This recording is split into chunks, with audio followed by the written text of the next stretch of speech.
Hello, here we are once again sharing another thought of the day. In recent weeks I've been exploring the qualities of the Dharma, the truth and the teachings. And one of those qualities is that of timelessness, the timelessness of both the truth and the teachings. The Buddha's words are just as relevant today as they were 2,500 years ago.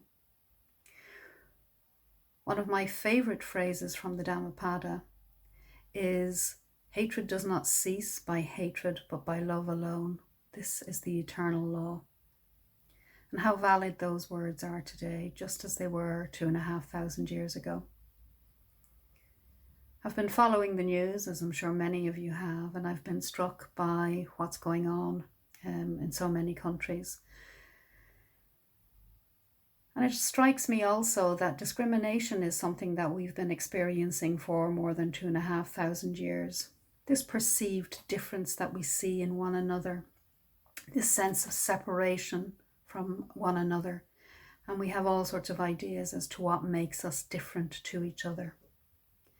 And it's almost as if rather than things improving in 2,500 years, that discrimination has, the list for it has, or for the reasons for it, has grown. So of course nowadays we can discriminate or be discriminated against based on our colour, our race, our creed, our sexual orientation, our gender, and even if whether we're disabled or not. And that makes me wonder, what are we doing? We seem to be trying to approach and address these issues the same way over and over again. It simply isn't working. Because if it was working, it would be different by now. I can't help looking at the example of the Buddha and seeing that, when he was walking the highways and byways of India, he was experiencing a culture, the Vedic tradition, the Brahmanical tradition, and along with that was, of course, the caste system. And there was a lot of discrimination depending on what caste you belonged to. And the Buddha was quite the revolutionary. He challenged all of that. And he did that in a gentle way, in a firm way, through what he said and how he acted. And so I've been reflecting on that and wondering what would happen if we did things differently. How could we bring those qualities into our daily lives? So I thought maybe it's time to introduce you to Ratnasambhava. Ratnasambhava is one of the Buddhas of the 5 Buddha mandala. He's the Buddha of the South. He's a bright golden yellow colour.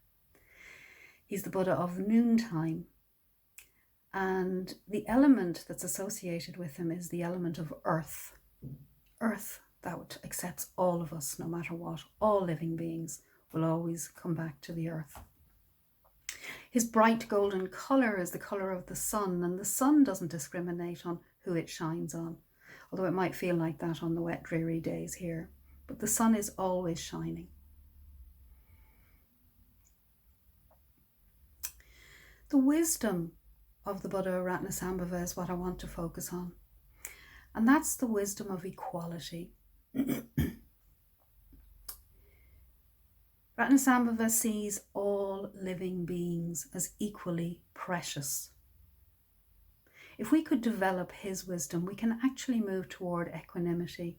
And if we can move toward equanimity, we can actually deal with things in life without that push and pull that we so often feel. We'd be able to see things clearly. We'd be able to step back and see the shared humanity in one another, and then act from that place of humanity. And that's the thought I'd like to leave with you today. How can you bring that wisdom of equality into your life? And as I leave you with that thought, may the golden light of the Buddha Ratnasambhava shine on you in the coming days and weeks. Until we meet again. Thank you.